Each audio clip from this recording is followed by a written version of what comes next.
All right, good evening, guys. Welcome to the first installment of Navigating Modern Dating. If you guys didn't know, we changed the ladies panel to the female POV. This is something me and TC been talking about for the last couple of weeks, and we thought it'd be a good idea to do a two-man show, do something just the two of us.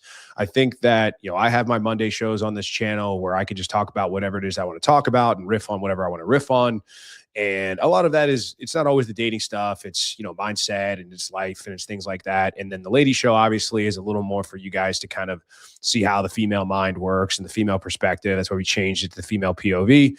And then I think we also wanted to make sure we were doing something that was going to help guys and answer dating questions.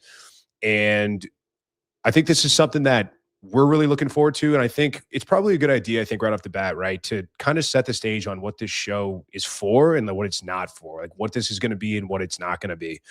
When we set out to do this, we didn't want to make just another show talking about the same old stuff. We didn't want to just like those things will come up. We'll talk about red flags. We'll talk about shit tests. We'll talk about, the way that you can identify certain things. We'll talk about all of those different sort of sound bites and those category things that you guys all kind of know and love, but you don't need us to rehash stuff that's been said 1,000 times. I think what's better is that we take a little more of a deep dive in some of these nuances, and especially the things like we'll talk about tonight is like challenging women and in sort of betatization and frame. These things that guys tend to get wrong a lot, tends to confuse with other things, or guys love to say that they are, awakened and they're unplugged, but then their actions are different. They don't really know how to act in the way that is going to keep them on track and ultimately make them successful with women, which is what we want. That's why we created the academy where, it's not about pickup. It's not about gimmicks. It's not about trying things that are only going to get you to the lay. It's most guys want to be in relationships. Most guys want to pass on their genetic legacy. Most guys don't want to be perpetual bachelors. If you want to do that and you want to spin those plates forever, cool. But I think most guys still want to be in relationships, LTRs, even guys that are come to this side of the internet and that are looking for this kind of content. So TC, for guys that may not know you, don't know you from Ladies Night, why don't you do just like a very quick intro and, tell the guys a little bit about you and go from there. Yeah, so I've been in the Brotherhood for, God, it's like 3 years and 4 months now. Feels like it's been 10 years at this point, but that's kind of how it goes when you're around some killer guys. But I raised my hand back when the first version of the Academy was launched to do monthly calls about dating, like deep dive into topics with guys and then also answer guys' questions.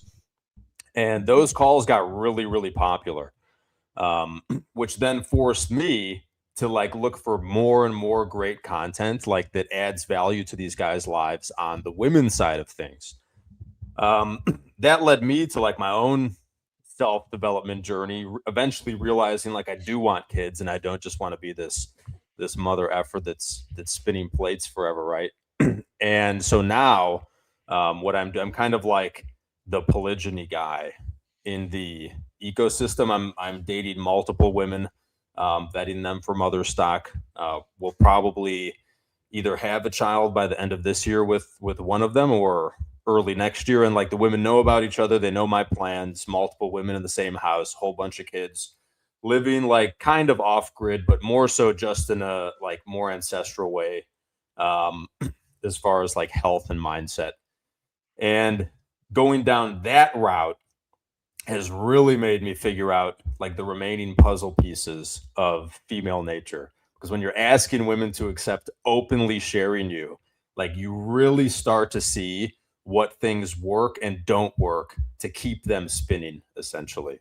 It's like the ultimate test, right? Yeah. If they'll accept that or not. Yeah. I mean, I've been following along and it's like, I remember when you first came to the guys and you're like, hey, I'm thinking about this. Is somebody, what do you guys think? And most people are like, oh, this is dumb. Like, don't do it. It's going to be a waste of time. It's going to be a headache. And I'm the only guy that was like, dude, I think you should do it. Go for it. I can't wait to see what happens. Like, because it's like if my whole thing, and again, people will get to know you more as we do these shows, but I've known you for a long time now and I've seen the conversations you've been able to have. And it's like you back up your stuff. Like I've seen the way that you carry yourself and I've seen the proof in the pudding. I've seen the results. Like a lot of guys will get on here and they'll say, oh, I've got this many women and I tell them this and I tell them that. But the guys you're looking up here right now, guys on screen, is one of the most authentic guys and he does everything that he says he does. And so it can be done. So we asked the crowd, I posted on my community tab. We also asked some of the guys in the academy and the brotherhood to talk, give us some softballs and some show topics. And I know there was one specifically that you wanted to go pretty heavily into. So I think we should just lean into that and go right off the bat. And I'll read it from the community tab and we'll just go from there. So this guy says in Jocko's book, The Dichotomy of Leadership, he talks about being able to know when to stand firm or bend on a specific issue at hand. When managing an LTR, considering betatization through 1,000 concessions or death by 1,000 paper cuts, how does one know when to bend on a specific issue, and roughly how often should this happen in order to avoid severe betatization over time? So now you and I have talked a little bit about this, and your contention is that this guy is thinking about betatization kind of the wrong way. So like, let's set the record straight. Where's this guy missing? Like what do we need to kind of get aligned on? Yeah, and we'll try to kind of wrap up, like tie together 3 or 4 different threads of this idea, which is basically like frame, which is like compliance to a woman's compliance to you as a force. So a lot of guys think like what betatization is like a woman, you throw your socks on the floor and a woman like nags you about it. So you go pick them up and put them in the hamper. Or like a lot of guys think this is betatization, but really, if you have a woman in your frame, she should not be disrespectful. Like you put your socks on the floor after a 10-hour day, whatever you're doing. Like, let's say you're an electrician, you're pulling wire for 12 hours. You get home and like you leave your clothes here or there. If she brings you negative energy because of that, you're way past, like you have no frame. Like there's no woman that's actually highly attracted to a man that's ever nagging about fucking socks on the floor. Like you are not attractive to her. So like what betatization, I think, in like a good relationship with a woman that does like love and respect a man, is like you're gonna go to the gym and she's like, oh, do you want to watch a movie tonight? And you're like, oh man, I just want to lay on the couch. Sounds good. Like, no, yeah, no, I can't. Like she's gonna try to, and a lot of it should be like very good intention things, right? Like let's say 2 years ago, you were eating shittier than you are now, and she's like wanting to cook you those meals that she used to cook you that you told her we're not gonna eat anymore, and like she wants to do it because she knows like those meals bring you happiness, right? She's not trying to do it like to get you fat. So this is like women, their nature is to like kind of tame a man to an extent, and they're not doing it like maliciously typically, but you got to hold the line. This is like where being strong matters. Like you don't need to be strong and be like, I'm gonna tell her off for being a bitch. Like if she's being a bitch, like you're already having problems. Well, let me throw this one really quick, like, because on that point, because there's a common and it's a popular sentiment that it's like a girl that doesn't want you to go to the gym or is always saying things like, oh, like, why are you working out so much? Or you work so hard, or it's got to be really difficult. Guys, especially a lot of guys in the space, have said, hey, that's her way of trying to keep you unattractive. So you will stay in the pig pen. Like you'll stay in the house. You won't go wandering, because if she can fatten you up and she can turn you into, a soft body and the dad bod, then that's going to reduce competition. But are you kind of saying that she just wants to do things that are going to make you feel good and comfortable, and the byproduct of that is you becoming soft? Like she's not thinking logically where like, I feed him this, therefore he becomes soft. It's I feed him this because I want to bring him comfort and joy. And it just so happens that he will become soft. Like you understand where I'm going with that? Yeah, and I think like one of the real big issues, and I was talking with, I can't remember who I was talking with about this recently, but like giving a woman exclusivity gives you this problem a lot, right? Because she doesn't want you to get attention from other women because she thinks like you're going to do this thing that's unacceptable to her, right? Whereas if like the relationship is open sexually at the minimum, and she knows like if you go on a trip and bang some bimbo, that doesn't matter. And like I've had this conversation with my girls and they totally get it. Like in the beginning, they were kind of like, what? But now they totally get it, right? And the conversation is if I go sleep with some whore and like I want to leave you for her, that means you have fucked up majorly.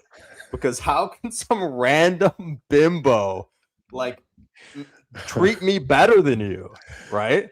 And like women will see this too when you do like when the way you treat them is based on how they act, that also helps them reconcile this, right? Whereas like if you're being a fucking simp and tolerating her bad behavior, she knows, oh, if some other woman comes around, he's going to be a loser to get pussy, right? But if you're like telling her, get off me, like I don't have time for another round, leave me alone. Like if you're not desperate for poon, and you also like the way you treat her is not based on trying to have sex with her, it's based on like rewarding good behavior. Like that helps them understand this a bit, I think, too. So yeah, I think a lot of this women trying to make their man less attractive so that that man doesn't have the attention of other women is because like you've given her exclusivity, right? She's afraid to lose you because like the frame that she has surrounding like you and other women is that like either like they're gonna steal you or you're gonna leave her for them, and that's not like what it should be, right? Yeah. Yeah. I mean, it all makes sense to me logically. I know there's a bunch of guys out there that are going to watch this that are or maybe watching this now that are just and like we're going to run into this a lot. And I think there are some things that are maybe a more difficult ask than others, but I think guys going to their chick and saying, "Hey, I want to open this up." Like I think you're going to be in the vast minority, right? So it's like let's just say we're talking to a guy where it's like that's completely off the table. I know my wife or my girl or whatever isn't going to open things up or that's just not interesting to me for whatever reason, like whatever the reason is. So what is that guy, to do? I mean, is that just holding frame harder and saying no more? Is it like if he's not going to go out and get exercise, if he's not going to entertain like chicks on the side, I mean, what are his options to continue to maintain that, polarity?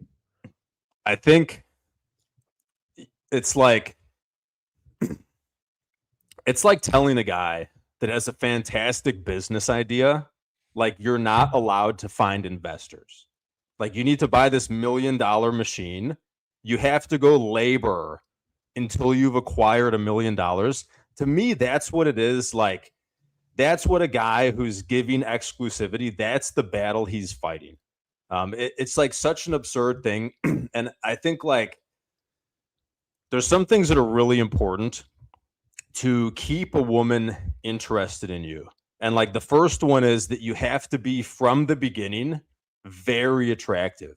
So she has to basically not be able to get a more attractive guy than you.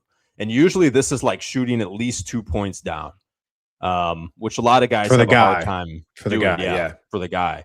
And then why do you number think two, that is real quick? Do you think it's because of where they start? Like are guys not, are most guys not high enough and they gotta yeah, there's two parts. Like number one is guys are always trying to like conquer the hottest chicks, right? Like that's kind of how our hierarchy works with like conquest of women is, the guy that has all the hot chicks, everyone knows this is the man. And then yeah, the other aspect is if an average guy, this is going to be a hog. It's going to be 2 points. It's going to be a 3 or a 2. We're in hog territory. So But yeah, that's number one. Number two is like you cannot give full exclusivity. As soon as you do that, like everything's fucked. It's just awful. So it like I think at the minimum it needs to be she knows you will step out sometimes and she's accepted that. So like a lot of guys do this, like they have a family, beautiful children, feminine wife stays home and they like take business trips and they get some strange. Great, fantastic. This is like the minimum. And then number three is you need to tell her no at least like once a day, at least, right? Like even if it's something small, like you just have to tell her no, right? Like this is not utopia. This is not the Garden of Eden. We can't have everything we want all the time. It's unhealthy for it to be that way. So you got to tell her no like once a day. So like if you don't do these three things, like I think there's it's like trying to start the business without investors. It's like, yeah, maybe there's going to be some guys that this works for, but the vast majority of guys, like you're just climbing a mountain for no reason. You could just get in a fucking helicopter and go to the top.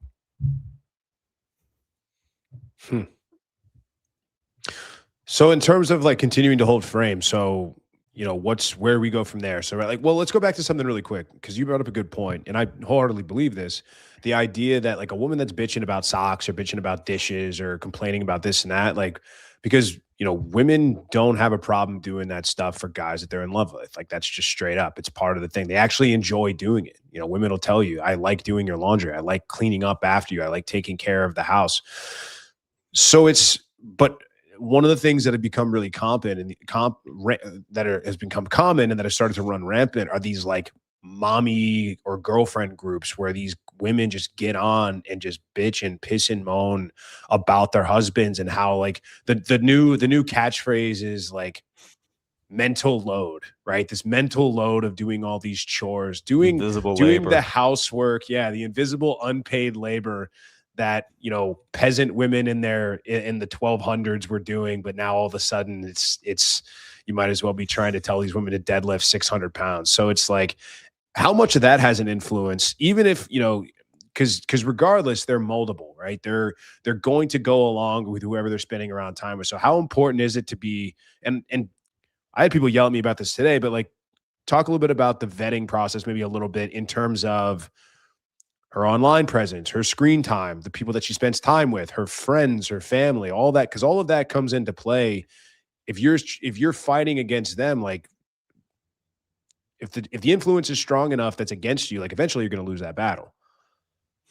Yeah, so there's a couple things like in this idea. The first one I'm going to take a step back to, like this idea of my woman won't tolerate a lack of exclusivity, right? So like I think this is an issue that a man created for himself when he was initially vetting this woman, because if you have 10 women that are highly attracted to you and you're shooting 2 points down, especially, I almost guarantee that if you're charismatic and you have your shit in order, that one of those chicks is going to tolerate some degree of non-exclusivity if you took her serious.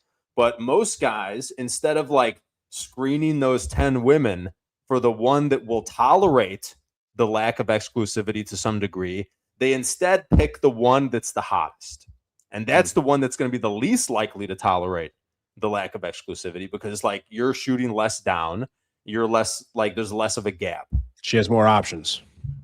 Yeah, so she has options with a guy that's as attractive as you that will give her exclusivity. It's like you're fucked.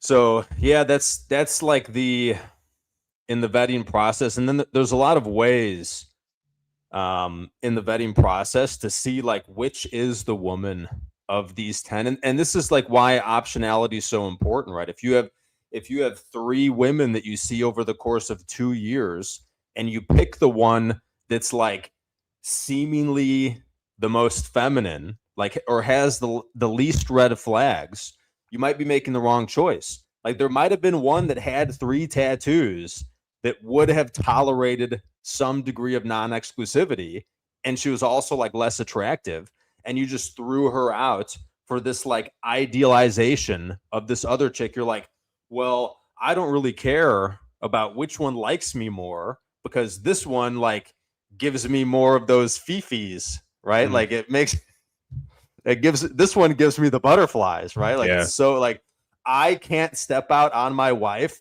because I needed butterflies in the vetting process is so gay. Like I can't even comprehend it. So guys I can imagine are pushing back saying like, dude, what do you want me to do? Like, I want to be attracted to the woman that I'm going to be with, or the women that I'm going to be with, right? Like, you're telling me to shoot down and like go for these uggos, like where you're going to leave me in no man's land. So like, what's the option for those? Is it to just increase your SMV so you're not shooting down so far? Is it just rewire your brain to start finding different things attractive, or prioritizing things like compliance over hotness? I mean, I know this is something you and I have talked about maybe behind the scenes. Yeah, I mean, Orion Taraban talks about this idea of every relationship has one person is in love with the other more than the other way around. So the adorer and the adored. And Some basically people like, would what say this, like the reacher and the settler kind of deal. yeah, and so like he says the man should always be the one that's adored. Yeah. But I think like there's a little bit more to it. And like with women's allergicness to accountability, right? And like their allergicness to doing hard shit because it's the right thing to do. Which is great. Like we love that women are the way they are. Like there's other good things that come with this, but this is how they are. So like duty, right? Like doing what's right, doing what is logically the best decision is something that men do better. This is like the burden men bear always. And like a woman can't really so this idea, right? Like one of the two people has to be less attracted. So like the man needs to be less attracted to the woman, or the woman needs to be less attracted to the man than vice versa, right? So I think that the man is the only one capable of bearing this burden, right? Like there's no way you're going to get a woman to like be able to happily go through day after day with a guy that she's not that into. But a man can do it if this woman's going to compliment his life, right? Like a man can look at it and be like, okay, this smoke show is going to bring me chaos, and this like plain Jane girl is going to add so much value and make my life easy. So the man can do this. He can make the sacrifice, right? So this is like Yeah. the masculine burden of being loved.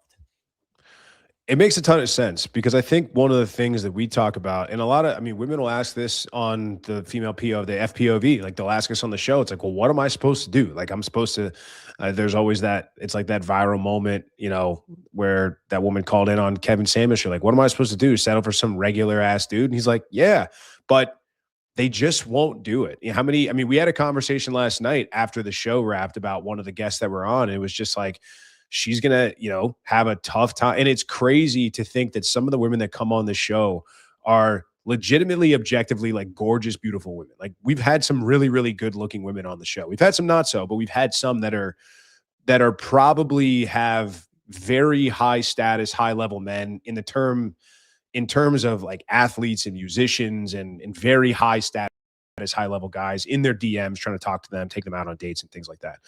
And so I don't know what is it the pull, and is it the allure? Is it, but what you're saying makes sense, where it's there that day in, day out, like do the slog, do the hard work, sacrifice for the greater good, do what you're supposed to do instead of what you want to do. That's really part of the male experience, and it's never been part of the female experience. It's always been about self-preservation, survival, what is good for me in this moment, or good for my survival and passing on. Like, and guess what? Before everybody goes crazy, let's just remind you guys, that's okay. We're not passing moral judgments. This is just the reality of the way that men and women are.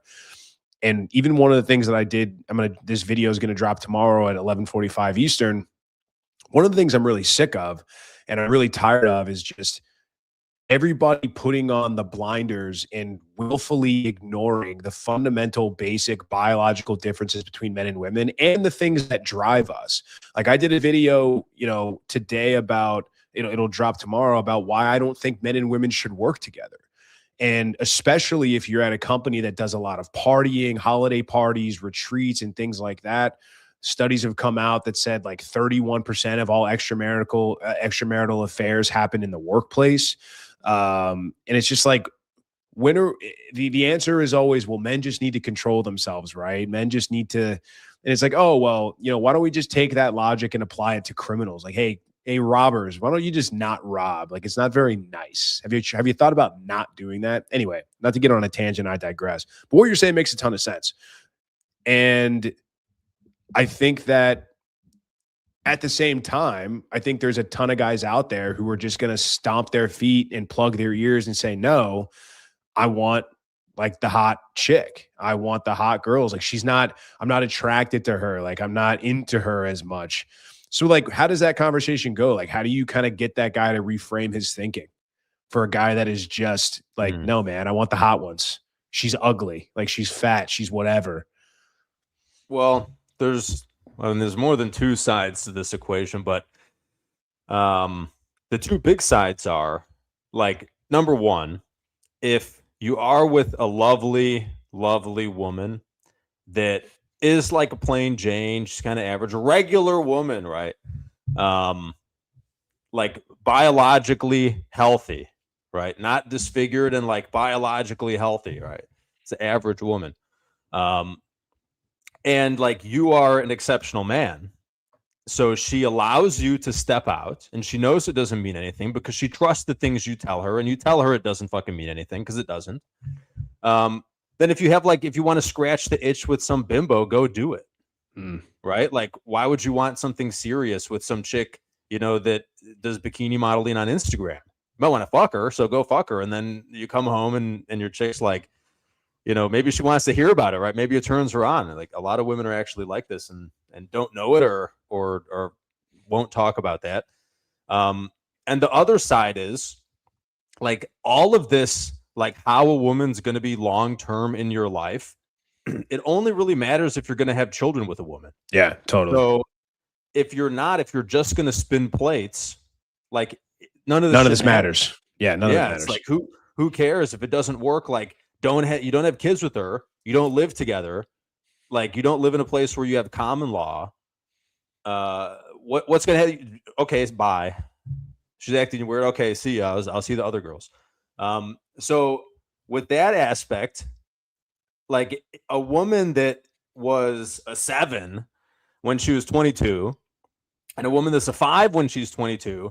When both of them are 40 after 5 kids, there's not going to be a big fucking difference, man. Yeah, right? Like it's not going to matter. Like it doesn't matter. And most likely, the one that was less attractive at 22 is going to be more likely to listen to your like diet and lifestyle advice. So she's going to have like a better body because she's going to listen and try hard to stay looking good for you. And the one that's bitchy and argumentative is going to like blow up and become a hog. Yeah, we've all seen this. We've all seen plenty of that. We've all seen like a 22-year-old chick. Yeah, we went to high school with 22, smoking hot, and then 3 kids later, she's 33 and she's gained 100 pounds, and you're like, whoa, man. No, I mean it's such a good point that you bring that up because what do we hear from women all the time? Where it's like, the reason my mom told me never to depend on a man is because all these guys just run off with their hot secretaries, and it's like, well, maybe if you were a little more compliant and maybe if you got on the guy's program and maybe if you took care of yourself the way that you should have taken care of yourself, it's like, and honestly, that doesn't really happen. It doesn't factor in reality nearly as much. Like we already know the stats about men leaving or women leaving men far more than the opposite. But like, how do we combat that? Or is that just like, all right, if that's what you got up in that brain of yours, like you can't be helped. If you just don't want to be with a guy because you think he's going to run off and he's going to trade you in for a newer model as soon as you hit 40, like you're hopeless. Or is it like, no, if you just do what the guy says, he will help you. A guy doesn't want to abandon his family, doesn't want to abandon his kids. Most guys don't want to leave the relationships They don't want to, first of all, guys don't even want to leave bad relationships, much less good ones. Guys will stay in bad relationships forever. So like, where do we go with that? Like, how do we deal with that sentiment? Yeah, I mean, this comes back to like basically all women, unless like there's some extremely damaged women, and like, you always feel really bad for them because it was like a bunch of men in their lives failed them essentially. But most women, there's a guy out there that they will tolerate some level of non-exclusivity. So it's like there's a guy that is attractive enough for almost every woman that she's going to like have the house, have the beautiful family, like be taken care of, be a kept woman, and she's going to look the other way when he steps out on his business trips. And that's like the minimum. I think that a lot of women will take it even further than that, like finding you a plaything for you to share on your birthday. It's just, are you that guy for her or not? Right. Which, unless you want to keep going on this, is probably a good springboard and segue into the kind of the next thing I know we wanted to talk about, which is the idea of challenging women, challenging them early. You want to kind of go on and delve into that a bit? Yeah. So still kind of maintaining and setting frame, but it's a little bit of a different topic within that umbrella. Yeah, it's basically, and if guys haven't wrapped their head around this idea of choosing the women that are the most interested in you and not choosing the women that you want the most, then they can kind of start playing the game properly, which is vetting women from day one. Because women, like, if you message 10 women let's say like 10 women on a dating app, say they love Taylor Swift, and you message all 10 of them, I can't stand Taylor Swift, with like a laughing face emoji, right? The ones that like, there's like a few ways they could reply. They could reply negatively, which is basically like, oh, like they don't reply because they're like, oh, I don't like guys that don't like Taylor Swift, right? And it's because you're that guy to her that needs to like what she likes or she's not going to talk to anymore. Then there's like the neutral, which is like women that will make decent plates, which is where they're like, haha, it's okay. Like we can have different tastes in music. Like they don't care that much. But then there's going to be some women that you're like challenging their belief and they want a shot with you. So they're going to change their belief at least a little. So there's going to be like a segment of women that reply to that. That's okay. I'm not that into Taylor Swift, actually. Mm-hmm. Those are the ones that are going to end up being the ones that are going to tolerate non-exclusivity. I mean, not every single one, obviously, but this is like, and you can do this in a lot of ways too, right? If you can ask a woman, right, like on the first date, what was the worst first date you ever had? And she's like, oh, this guy took me bowling. Like, who wants to go bowling? And then you could be like, check it out. Next week, we're fucking going bowling. Yeah, we are. And you just see how she replies to it, right? And if she's like, oh, well, actually, I didn't like bowling because like he was weird, but I actually like bowling. She could just say like 2 minutes ago, I fucking hate bowling. And if you're that guy, she's going to be like, well, maybe actually bowling would be kind of fun with you because you seem like a really fun guy. I bet you'd make bowling fun. Same thing, like a girl like seems like she's not that outdoorsy. You can be like, oh, I can't wait to take you camping. And you're going to get the same thing. Like you're going to get a negative, which is usually like they ghost you. Oh, I don't know. Yeah, I'm not really a big camper. You have to, let me not. But, I'll be there when you get back, like shit like that, right? Where you're like, yeah, and then you're going to get a positive where it's like, well, I guess I could try it. So, and I mean, that's almost more neutral, but you could do this with more significant things. Like you mentioned, like guy friends is a big one too, right? Like she talks about, oh, this guy friend of mine, and you'll come in here with like, oh God, don't tell me you're one of these girls with all these like beta arbiters, like in your DMs following you around, stuff like that. And how she reacts is going to be right? Very telling in the same regard. She could say, yeah, I love my guy friends. Oh, you're not one of these controlling alpha males that says girls can't have guy friends, are you? Versus a girl that says, oh, well, yeah, like I don't really like them that much, but they're, whatever. They're in love with me and I just kind of tolerate them. There's, and I think what's really interesting is you brought this up even last night, and where it's like men and women are basically opposites in our dating strategies, because if a guy sat there and tried to change his tune or mold himself to what a girl liked on the date, like she would never talk to that guy again. She would be like, wow, this guy doesn't have any convictions. He doesn't stand on his business. This guy is just trying to tell me whatever he can to get a second date or a make out or sex or whatever. But for us, we're like, that's a green flag, a positive sign. A woman that's actively molding herself to me or you, we know that's a green light. We know that she sees us in that positive light. And it's like, okay, that's a good sign. That's off to the next step. Yeah, there's a lot of flavors of this idea of like challenging women. It's almost like the male version of a shit test, right? So one of the flavors is, so like guy friends, for example, is something that's like it's not like a preference, it's like a worldview, basically, right? So when you tell a woman a worldview, especially like an unpopular worldview, you get kind of like the same three-tiered thing. And the negative is like you tell a woman like, don't tell me like, you like whatever the conversation is, she's talking about a guy friend. You tell her like, like the only reason this dude's friends with you is because he wants to bang you. So there's like there's three levels of this. One is going to be like vehement denial, right? Where it's like, no, like so you're one of these insecure guys that, you're controlling. So that's like the negative. And then there's a neutral, which is like, well, I don't, like I understand, but this guy's not like that. Like he's like a brother to me. And I've then known you him get my the whole positive. life. Yeah, that kind Yeah. of stuff. And then you get the positive, which is like, I heard this before. Like a guy I dated before had a problem with guy friends, and I don't really understand what it is. So like you should tell me. They want you to explain it, right? Like they want to hear about this worldview you have that challenges theirs. Because when they look at you, they want to adopt your beliefs, and they like you're captivating. Like you have to be better, right? You're smarter than her, more captivating than her, more life experience. You have to be able to lead and guide her. So like when a woman is highly attracted to a man, that's what she's thinking. Like this man is going to show me the way.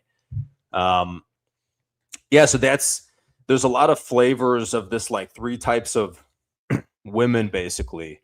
With worldview, it's going to be, she wants to know more. She's like, enlighten me. Right. And then when you explain it to her, she's qualifying to you. So she's going to like, even if you tell her something that makes no fucking sense, she's going to be like, oh my God, it makes so much sense now.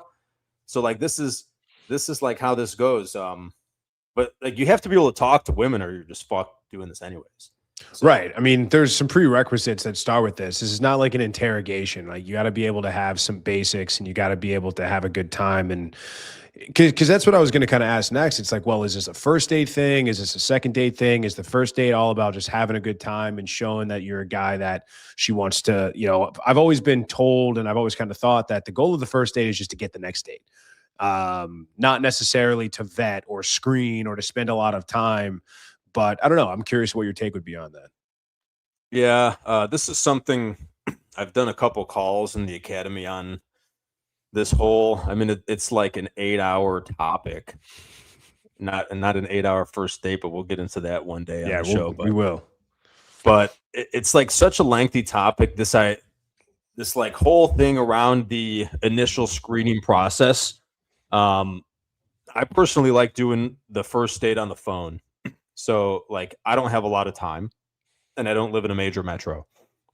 So if I'm going to meet a woman in person, I need to see, like, if I tell her I don't like, if she loves Taylor Swift and I tell her I don't like Taylor Swift, that she's like, that's okay. I won't drag you to a concert. I promise. I'll go with my girl. Like she's trying to qualify to me about our differences.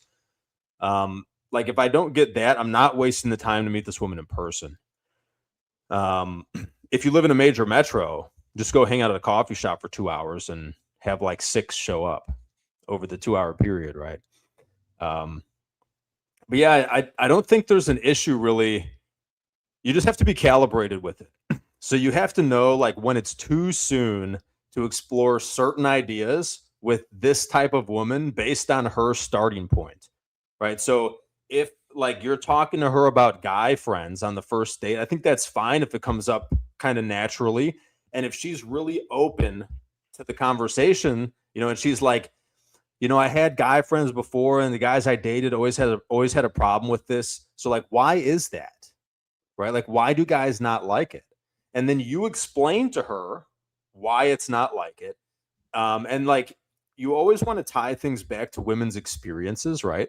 So if you can like, and you also want to be a mind reader. So if you can like pull out an example from her of a guy friend that wanted to bang her and then she found out about it later, like this kind of helps showcase this thing.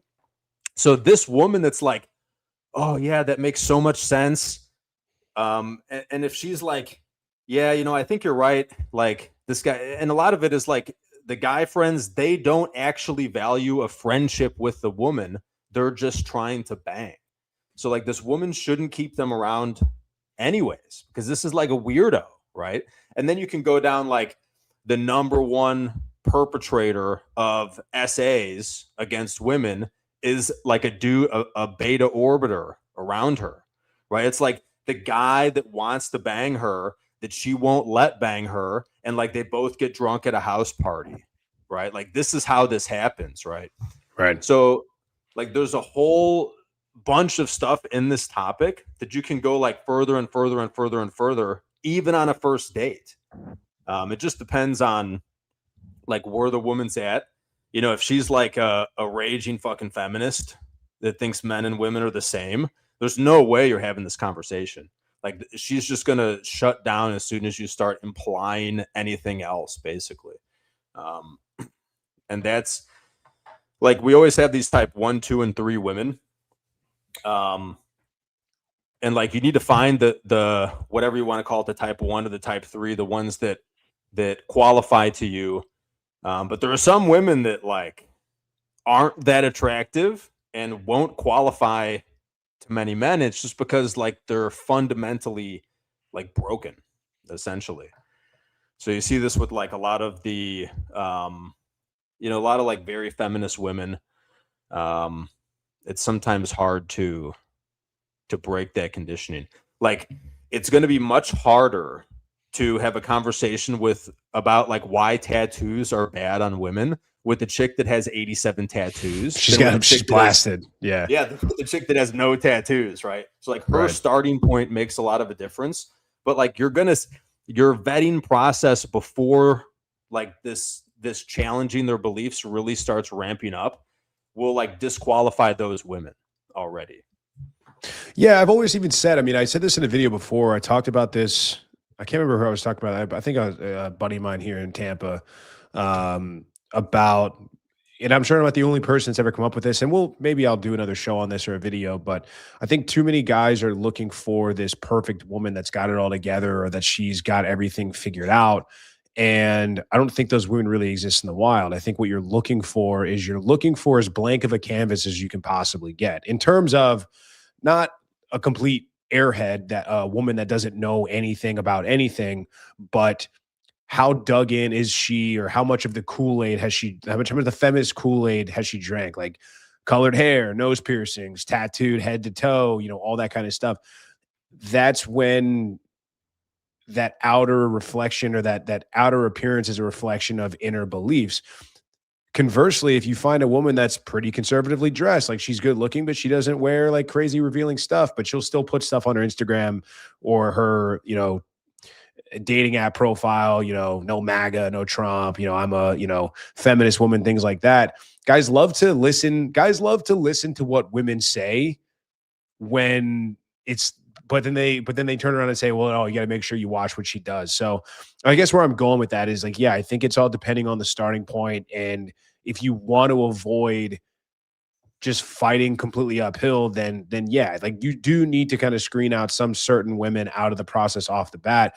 But maybe what you're saying is that maybe guys are too, they use these red flags that we've all heard and that we've all been told and repeated ad nauseum as ironclad rules versus more flexible guidelines.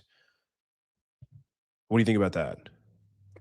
Yeah, it's like this, right? So, would you rather have a woman that like has a couple piercings, not in her earlobes, but then like after she's with you for a year, they're out. She understands like that this is body mutilation, right? And she was just doing it for attention and validation, whatever. And then she's got a couple tattoos, but she's thinking about getting them removed. You know, like when you met her, you know, she had like some feminist girlfriends, right? They were like bad influences, but she's now like distancing herself from them. Would you rather have that or like this woman that had none of these red flags to begin with? And so like the woman that's like kind of unwinding some of her red flags she had when you met her, she lets you step out with other women. And the woman that had no red flags to begin with can't fathom ever doing that with you. So like which is worse, right? Which is better? Yeah. I'd personally rather take like it's basically like this, like if she's got some red flags, if over the course of like the first 6 months, if you like point her face at them and like not in a mean way necessarily, but in like a leadership and guidance type of way, and she understands that this is true, that these are red flags, like then it's basically fine. Obviously some of them are like much more like there's some that don't really change, right? Like Yeah. like violent women don't really stop being violent. They're just fucking broken. Yeah. So there's some, but like a lot of it's like tattoos, promiscuous women.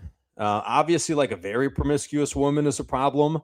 But if a woman's like 27 and, you know, like she had 5 or 6 boyfriends for a year or two, and then she had like a couple bouts on the apps, I don't think like she's cooked.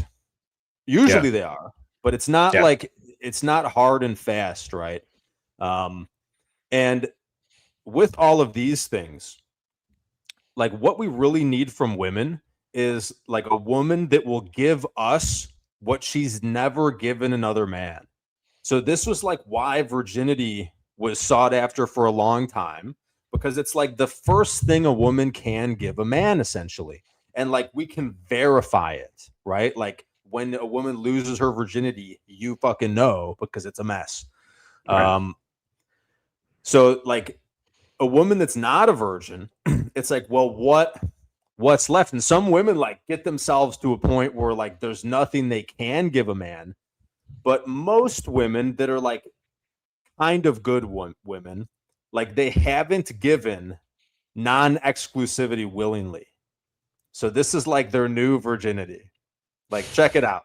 Like, you know, you have 10 exes, and every like if she tells you like she left 3 of her exes because they cheated on her, right?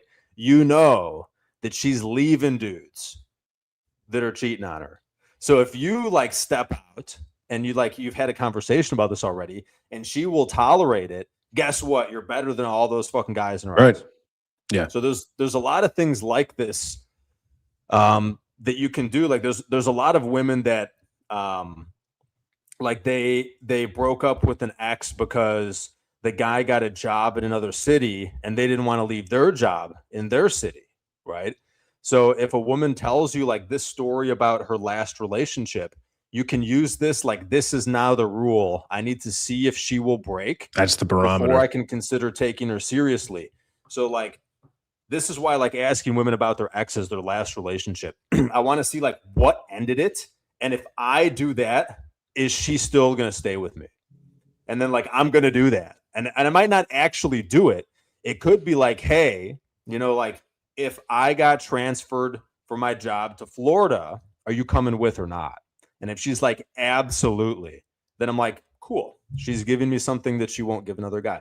But I still think you should get non-exclusivity as well, because otherwise you'd be fucked, man. I mean, yeah.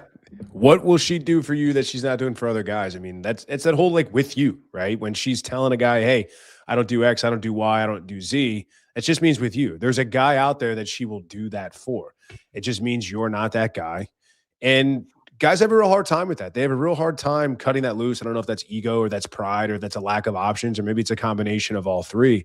But guys really do seem to have a hard time still, like with handling rejection and choosing women that ultimately choose them. And I think you're right. If guys were to just get in that mindset first, everything would be much easier. But guys spend way too much time trying to make a girl like them or try to be that dancing monkey and see if she will accept him versus be the guy that says, okay, well, I'm not even going to bother with a girl if she doesn't do ABC, XYZ, 1, 2, 3. It's just not even worth my time. And again, yeah, I know we're talking about on a long-term basis with kids, and it's like, and that's what I meant at the start of the show. Like, if you want to spin plates, like a lot of the shit that we're going to talk about is not going to be relevant. It's not going to matter. It's just like, if they're not on your program, it doesn't really matter. Just have fun with them. And if they start giving you shit, just soft next them or cast them out and then pick up another one.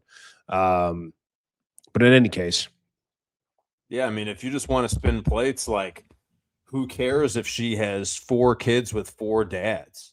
Yeah. Who cares? Well, you're not going to meet the kids. The difference is, if she's like, I want you to meet the kids, be like, fuck no. But that's the difference. No, we're having fun. That's the difference. So a lot of guys won't say no. This is it's why I generally tell guys, because we get it all the time. She's a single mom, or she's got this red flag, or she's my ex, should I start a friends with benefits relationship with her? And we generally tell those guys no, not because it's inherently a negative thing to do, is because we just know that these guys most of the time are just not going to have the balls to tell a chick no, that they just won't hold the line in the sand and say, yeah, we're not going to do that, or I'm not going to meet your kids, or I'm not going to do X, Y, Z, or I'm not going to let you move back in my house, or whatever it might be. And again, this is the problem. We see this all the time. This is the problem when guys stray from the tribe, man. This is what happens when guys come in here and they learn all this stuff and they're like, oh man, I'm going to fix all my mistakes, fix all my issues, and I'm going to go get my ex back, or I'm going to go get these girls. And then they run off, spend all their time with them. And then when their blind spots pop up, they got nobody to watch their back and say, hey dude, you need to tell this girl, no, you're not minding your P's and Q's. Like, you're going to get killed worse than you did the first time. And this one's going to be doubly worse, so that's why we always circle back to, the tribe aspect and being around guys that are going to check you and hold you accountable and be in your blind spots. So yeah, we all start telling dudes when dudes are like, oh, I met this really nice woman and blah, blah, blah, blah, blah, blah. But, and this is what the ask really is, right? They want validation that they should take this single mom or whatever it is seriously. But she's got a kid and, the dad's crazy and he's still around, whatever. What do you think about taking her seriously? I think we should just start asking him, did she bring you a female plaything on your birthday? Yes or no? If he's like, yes, okay, maybe keep seeing her and see what she's about. It's like, no, be like, well, fuck that then. Then yeah, like, she needs to make it worth it for you. Right. Yeah. 100%. Ask not what you can do for your woman. Ask what your woman can do for you. Guys, we want to start taking call-ins at, let's see, about like 7 minutes or so. If we don't have any call-ins tonight, that's okay. I know it's the first time we've done this, but if you want to go ahead and get into the call-in queue, if you guys have specific questions or if you just think we're insane and you want to yell at us, call-in link's right there. You'll come into the backstage of StreamYard. If you're on Twitter watching this, come over to YouTube. But I think as far as like the last topic we'll start a jam on is we had a guy that, let's say in the academy or in the brotherhood kind of brought up kind of passively getting some refreshers on text game is always good. Ways to weed out time wasters and perhaps some alternatives to hate trouble as far as like opening line goes. Everybody's always looking for that, like, what's the best opening line? Like, how do I open a girl and get her to respond? I mean, we kind of talked about testing.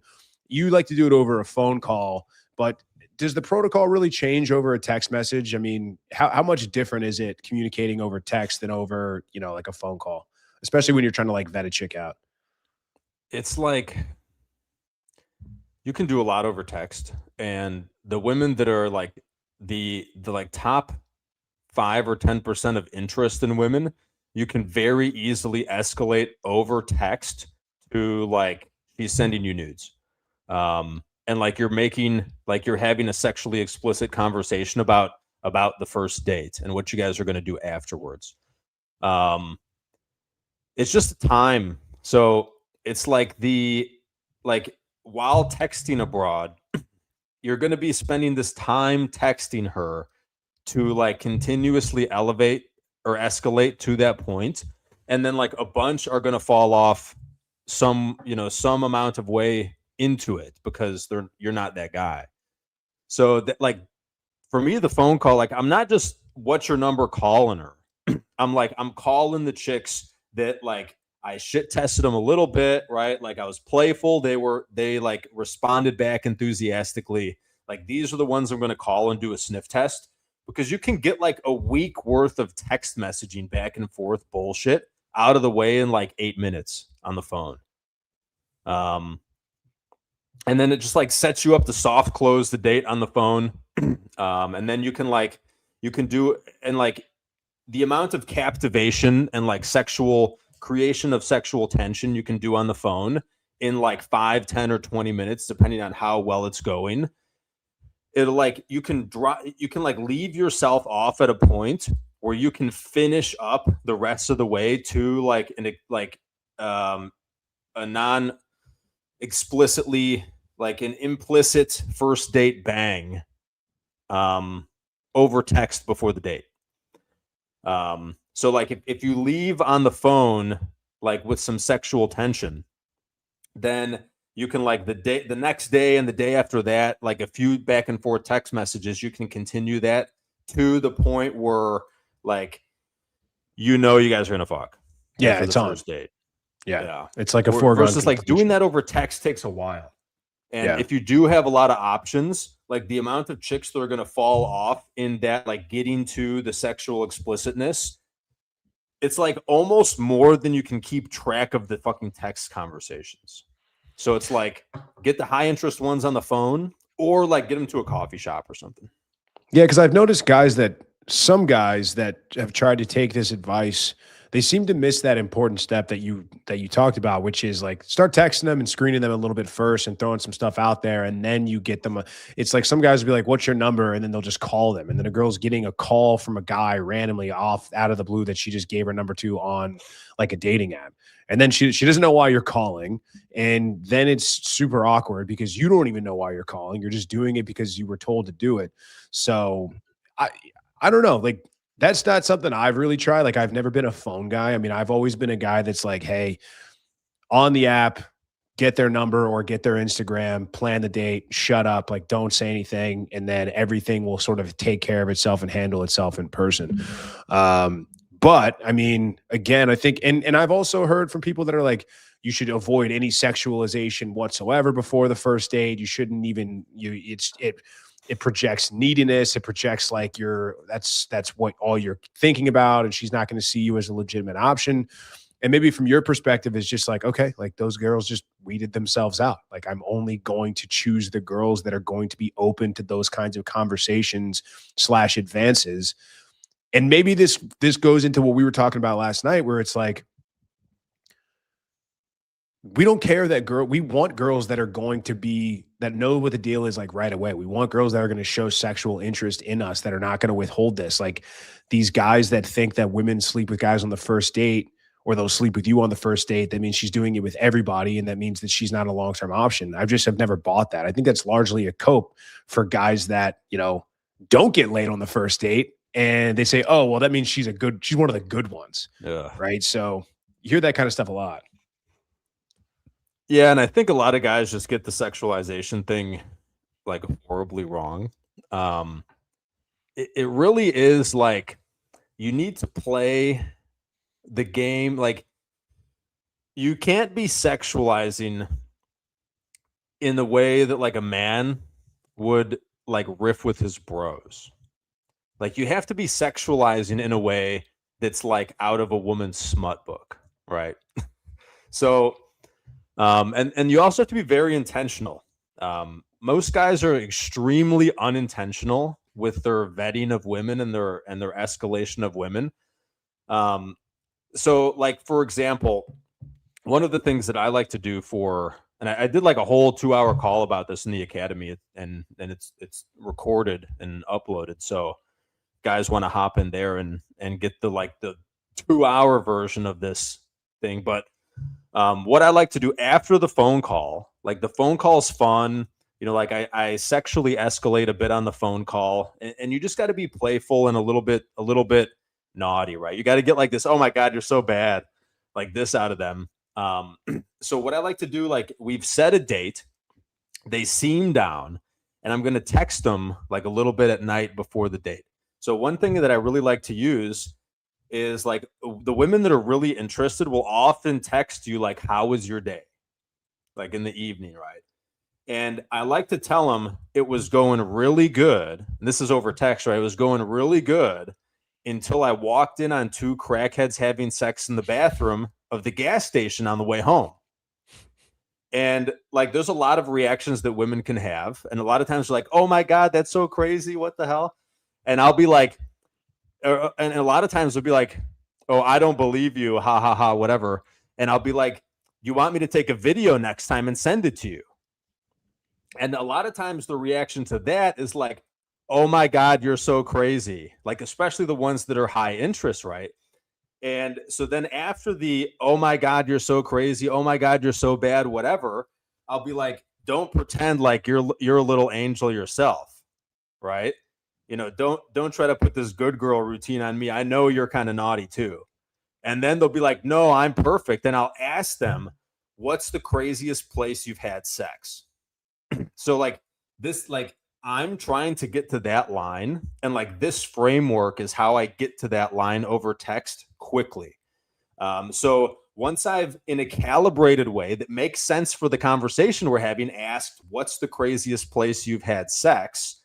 A woman's going to either like not reply, or she's going to not tell you because she's not that interested. Or if she is interested, she's going to fucking tell you. So if she says like on a balcony of a hotel, if she says on the beach, if she says at night on a dock by the side of the lake, a lot of chicks will say at the movies, in a movie theater.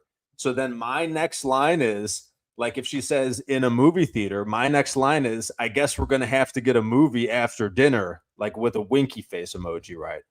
And like her reply to this is going to tell me if I'm going on a date with her or not. Like if I'm showing up or if I'm flaking on her. So if she's like, haha, we'll see with a winky face, I know it's fucking on. Like I just need to not fuck up when I see her in person. And Right. if she doesn't reply, then like she was never interested to begin with. It doesn't matter what the fuck I do. I was going to waste my time on a date. And if she replies like negatively, then you just soft next, right? It's like you leave her on whatever that was. And if she like reaches back out, then you continue where you left off. And there's a lot of like some guys will do this with like a hot tub. So like if they have a really nice apartment that they live at, like a luxury condo place that has a hot tub, like they can play like this hot tub game, right? Like, hey, after, like she'll ask, what are you doing? And you have like a picture saved on your phone of you at nighttime, because it's usually when they're going to text you, in the hot tub, the super fancy hot tub, and you send it to her, and you're shirtless, so she gets turned on also, and you're like just chilling in the hot tub at my apartment. And if she's like, OMG, it looks so nice, then you'd be like, we'll have to come here after our dinner, after drinks, winky face, right? And then like this puts the ball in her court. And then the other way I do it is with the massage. So how was your day? Oh, I just got back from the gym. I tweaked my neck. And like the really interested women will go, oh, do you want a massage? And then I'm like, yeah, we'll go to your place after the date. You can give me a massage. And if they're like, OMG, you're so bad, we'll see, winky face, then like, it's on. So 2 questions. What do you say to guys like this? That's like, hey man, yeah, that all sounds fine, well and good, but you're 6'4", so it's not going to work for me. What do you think about these Taller kind of than that, guys? man. Come on. Or whatever. Yeah, 6'9", 6'7". Fuck, dude. Thank God I'm not 6'7". Um, I was doing stuff like this at 145 pounds at 6'6", like a fucking beanpole. Like never hit the gym in my life. When I was in my 20s, like all I did was work. I had a decent job. I was making like low 6 figures, not bad for like a 20-year-old, 24-year-old. And I'd come home and play video games and watch anime. That's it. Fucking dork. And so like, yeah, being tall probably carried me to it. But like I was with chicks that were ditching me for guys that were jacked and had more money. So it's like, oh yeah, you're 6'5", you know what, 6'6". It's like, yeah, like great. Okay. Right? Like, yeah. There's guys that are more handsome than me. There's guys that are more jacked than me, that are richer than me. And I wasn't like this giga chad in high school. You know, I had hair down to my fucking waist. You know, I like was in a band, but we were like still nerds, right? Like I was like the nerdiest kid that hung out with all the skater kids, right? You know, we all played fucking World of Warcraft. Like we all didn't go to senior prom because we were playing World of Warcraft. We were raiding in fucking World of Warcraft, dude. So, and like this stuff still works. Like this stuff still worked then. If you're that guy, it works. Just be that guy. I mean, again, it's I get annoyed with the sour grapes. It's like, oh, well, you're tall, so it's not going to work. It's just like you guys are looking for reasons and excuses not to try. Like you're looking for reasons to reject the stuff that we're saying before you can get rejected, right? Like this isn't the channel for that. This isn't the channel for the sour grapes guys. I'm just telling you guys right now, there are other channels out there where if you want to complain and you want to choose to say like women are all hoes or whatever, like just don't do that shit here. Like we're not going to be pandering to you guys. And then like the second thing, right? Like I don't look at this as a contradiction at all. You say you want a virtuous girl that's not promiscuous, but she doesn't sleep with you on your first date, then it's a bad thing. So if a girl sleeps with me on the first date, she's automatically promiscuous. That doesn't quite make sense. You're never going to know a girl's count, but you can pay attention and you can understand the way that she acts, how open she is to it, what happens after you guys sleep together. I mean, what's more likely? Like if I go out with 10 girls and I can get half of them to sleep with me on the first date, what's more likely? I went out with 5 whores or I just have good game and I get lucky half the time, or I have the skills that I can get laid half the time. Like it doesn't always work, but I'm telling you, like, I don't know where this comes into play, where it's like, because I like to sleep with girls or because I want to sleep with a girl on a first date, that makes me some sort of contradiction or makes me, I don't really understand that sentiment. I don't know. Maybe you have a different take on it. There are like, maybe there's like 3 rungs of this ladder. You need to sleep with her quicker or as quick as any other guy she's been with. And a vast majority of women in the West have done a one-night stand. A lot of them have done one-night stands and like they regretted it because like, you know, the guy portrayed himself as better than he was and or he sucked in the bedroom. So like a woman could have done like 3 one-night stands in her life and that they were all kind of shitty. And so she's like, I don't want to do that anymore. But like, you need to, if you're like, oh, she learned her lesson and she's not going to give me that because no, like you must get what she's given all the other guys at least. And then there are some women that haven't yet done a one-night stand. And if they've hooked up with guys like after 2 dates or 3 dates, you should be trying to get, you know, a first date lay. And then there's like, so like the bottom rung of the ladder is like the women that are actually virgins, which is like an exceptionally small number. Infinitesimally.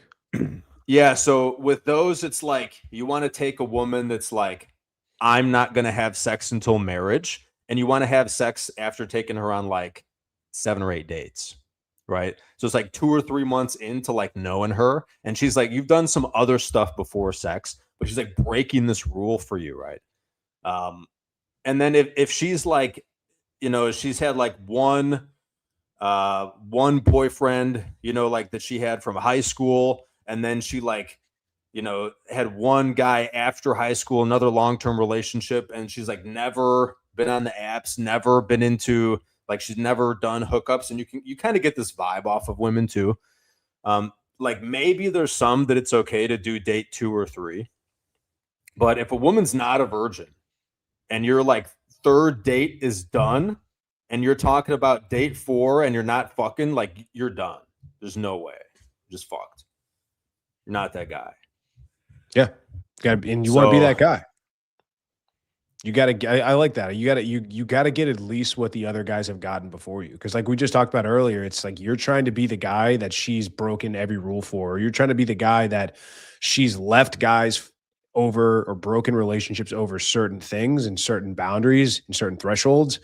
And you're looking to be the guy that's going to break those. And that's a good sign because that's her choosing you over any guy she's chosen before. And if she's doing that, then all systems go essentially.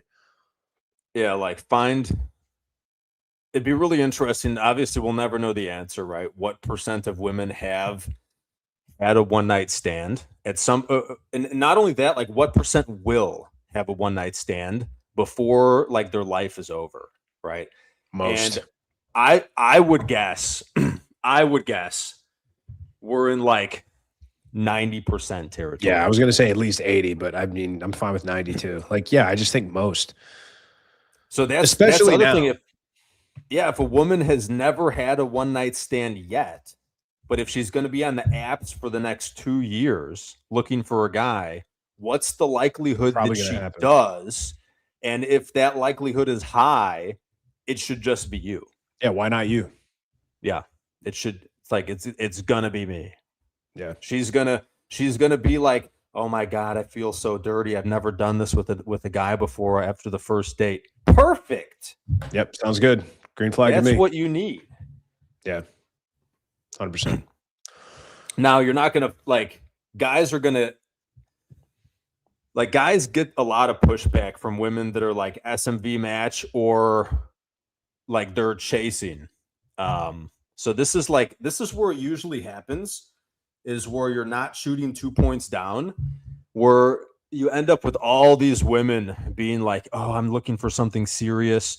Like if you are that guy where they're shooting up and like they haven't been with a guy as attractive as you in their life, essentially, and as captivating in all the other things that make a man attractive other than how you look, like that, you're not going to get that pushback with those. So like guys are looking at the wrong women and they keep getting this pushback. So they start thinking like only whores bang on the first, because like these guys have 2 women they go out with, the super promiscuous women, and then the women that are making them wait till the 3rd date. So they don't see that like there are women that aren't giga whores that will sleep with you on the first date. Because we all know the woman that's like, oh, I'm in an open marriage. And we all know these chicks that are just like throwing pussy out there. Like it's like it's fucking confetti, man. So we all know these types that are like 3 messages in, like they're sexually escalating on you, right? They're like, like you say something like, I'm a big outdoors guy, and they're like, what else is big? Winky face, question mark.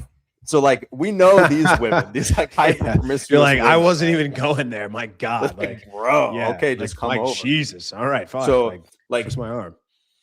Guys will have this like whores and women that make them wait, because like they're not looking for like the plain Jane that is like, seems like, like the diamond in the rough, man.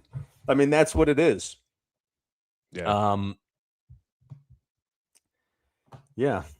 So you got to expand your horizons. And I get it. Like most guys are like a 5, right? Average guy's a 5. I think like 80% of people generally are 4, 5, or 6. And then it's like 10%, 20% on the periphery of that. So most guys are going to be a 4, 5, or 6. And if you're shooting 2 points down, that's 2, 3, and 4. So like those are the women that were like the guy, average guy who's a 5. It's going to be the 3s that when they go after them, they get this rule breaking from and this compliance from. And most guys just can't bring themselves to do it. And guys will see this. So guys will see this, like they have a dry spell. They find some hog and go bust their slump, man. And they're like, she made it so easy. She was rubbing my back after. She woke up in the morning and made me coffee. And I'm like, yes, this is what I'm talking about. And they're like, but she was a fucking whale. And I'm like, you got to level up, man, because like the regular women will do this too. You're just not that guy yet. You're just not that guy. Flabby with your shirt off, man. Fuck. Yeah, that's part of it. And we'll fix that too in the academy. Well, dude, I think this is good. I don't have any call-ins. I'm good to wrap now. Guys, we're going to be doing this every single week, 8 o'clock Eastern time, every Tuesday. So do us a favor, drop a like, drop a comment. Make sure you hit the subscribe button. If you want to see us talk about different stuff next week, or you got ideas on things you want to see, more of the, we'll talk about the basics, right? But we really like getting in the weeds and talking about these concepts at more of an abstract level, not just saying, all right, let's talk about our biggest red flags. Like there's a bunch of people out there that are already doing that. So again, this is Navigating Modern Dating. Again, drop a comment in the community tab if you have things that you want to see us talk about. If you want to see real deep dives into these topics and you actually also want to get direct, pointed feedback for you and your specific solution, coaching, and go through, I know you've got hours upon hours of recordings that we're going to kind of go through as we create this outline for the dating portion of the academy. There's also a lot of great stuff already right in there. And right now it's $25 a month, and we might just double the price. Like the stuff that TC is going to put in there, the amount of time and effort and the amount of deep diving on dating, like stuff you're really not going to hear or see anywhere else. Like that's why I wanted to do this show, because this is just going to be stuff unlike you're hearing anywhere else from any other creator. And it's going to be right here on the Ancestral Masculinity channel. So school.com/the-academy, $25 to get in. It might be going up at the end of the month. We'll see what we can do about get that content in there. But anything else to sign off with before we wrap up, my friend? Yeah, I'm trying to think like what of the calls I've done that we maybe can't get into on YouTube, and like the main thing is like I call it the 3-round method.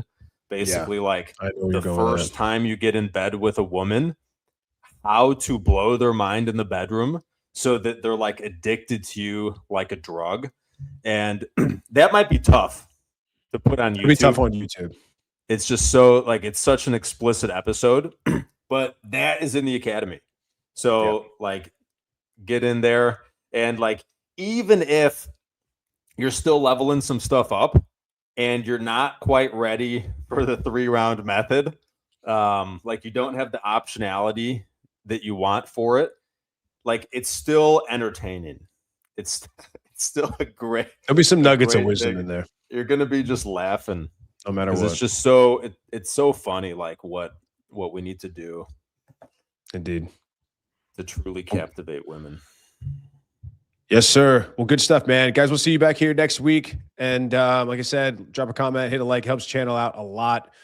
You'll be seeing some clips. We're trying to get some of those rolled out here, so be on the lookout for some of those as well. But just tune in each week. We're going to try to do this, like I said, 8 p.m. Eastern.